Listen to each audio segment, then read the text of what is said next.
Welcome back to our channel easy learning with us. आज हम आपके लिए इंग्लिश लैंग्वेज के कुछ इंटरेस्टिंग फैक्ट्स लेकर आए हैं। हो सकता है आपको इनके बारे में पता भी हो और नहीं भी पता हो। तो स्टार्ट करते हैं। क्या आपको पता है कि इंग्लिश लैंग्वेज में शॉर्टेस्ट कंप्लीट सेंटेंस कौन सा है? आप 5 सेकेंड का टाइम ले सकते हैं इसका जवाब देने के लिए। और आपको ये भी बता दूं कि मेरी स्टार्टिंग की वीडियोस में मैंने आपको सेंटेंस की डेफिनेशन बताई थी, जो थी कि सेंटेंस वो ग्रुप ऑफ वर्ड्स होता है जो कि कंप्लीट सेंस देता है। तो शायद आपको कुछ याद आ गया होगा। तो 5 4 3 2 1। ओके, तो इसका आंसर है गो। अगर आपने गो सोचा था तो आप बिल्कुल सही हैं। हो सकता है कुछ लोगों ने इसका आंसर कम सोचा हो, लेकिन कम में 4 लेटर्स आते हैं, COME 4 लेटर्स का ये वर्ड है, लेकिन गो ये सिर्फ 2 लेटर्स आते हैं इसमें। तो go is the shortest complete sentence in the English language. Next is CEED। CEED पर एंड होने वाले इंग्लिश लैंग्वेज में कितने वर्ड्स हैं? अगर आप जानते हैं तो आप मुझे बता सकते हैं कमेंट सेक्शन में लिखकर। तो मैं आपको बता दूं कि only 3 words in English language and in CEED।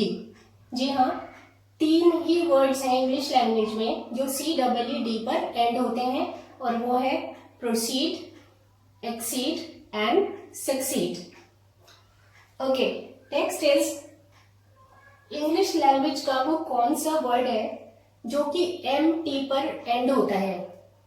जी हाँ, MT पर एंड होने वाला इंग्लिश लैंग्वेज में सिर्फ और सिर्फ वो एक ही वर्ड है, and that is dreamt. Dreamt word dream word का पास्ट टेंस है। ड्रीम एक वर्ब है, ड्रीम मतलब ख्वाब देखना, और इसकी सेकेंड और थर्ड फॉर्म दोनों ही ड्रेम्ड हैं। So dreamt is the only word in English language that ends in the letters MT। Next is rhyming words. Rhyming words तो आपने सुने ही होंगे। Rhyming words like bat, BAT bat, तो इसका राइमिंग वर्ड्स होंगे cat, mat.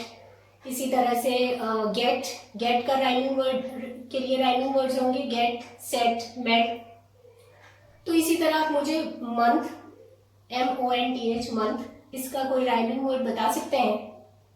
Orange, silver, purple, ये 4 words.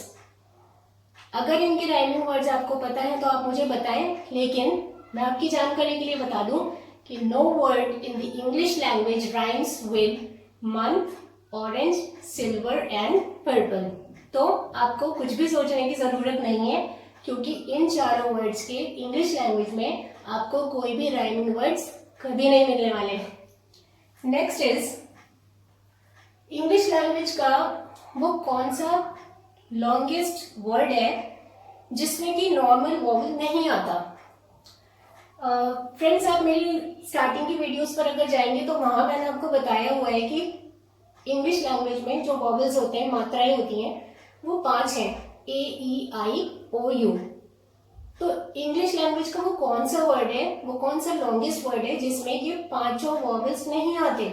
जबकि मैंने आपको वहां बताया था कि कोई भी वर्ड बनाने के लिए हमें इन 5 वॉवल्स में से किसी ना किसी की जरूरत पड़ती है, और कभी कभी एक से ज्यादा बार भी पड़ती है। तो फिर वो कौन सा वर्ड है जो कि इन वॉवल्स को यूज ही नहीं करता? चलिए मैं बता देती हूँ आपको, वो है रिदम।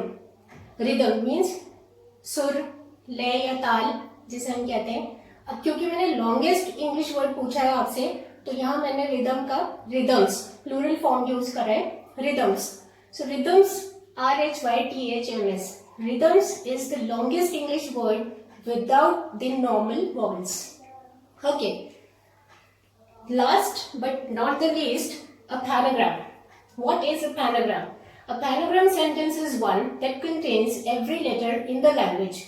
किसी भी लैंग्वेज के जो अल्फ़ाबेट होते हैं उसमें जितने भी लेटर्स इंक्लूडेड होते हैं वो सारे लेटर उस सेंटेंस में होने चाहिए, तो वो सेंटेंस एक पैनाग्राम कहलाता है। अब इस पैनाग्राम का यूज कहाँ होता है? जब टाइपिंग सीखनी होती है, कंप्यूटर पर कीबोर्ड पर प्रैक्टिस करनी होती है, तो वहां ये पैनाग्राम सेंटेंसेस का यूज किया जाता है। एक बहुत फेमस पैनाग्राम सेंटेंस है, the quick brown fox jumps over the lazy dog. आप इस पैराग्राफ में देखेंगे कि इंग्लिश अल्फाबेट के 26 लेटर्स सारे इंक्लूडेड हैं। हाँ, ये और बात है कि इसमें कुछ एक रिपीटेड भी होंगे, तो वो कौन से रिपीटेड लेटर्स हैं वो आप मुझे कमेंट सेक्शन में टाइप करके बताइएगा, और वो लेटर जो रिपीट हुए हैं वो सारे लेटर्स वो कितनी कितनी बार रिपीट हुए हैं। So that's all for today. आप इन फैक्ट्स के बारे में जो आपको जानकारी मिली है, आप अपने दोस्तों में ये सारे क्वेश्चंस या ये सारे फैक्ट्स उनसे पूछकर अपना एक अलग ही इंप्रेशन जमा सकते हैं उनके बीच में। So thank you so much.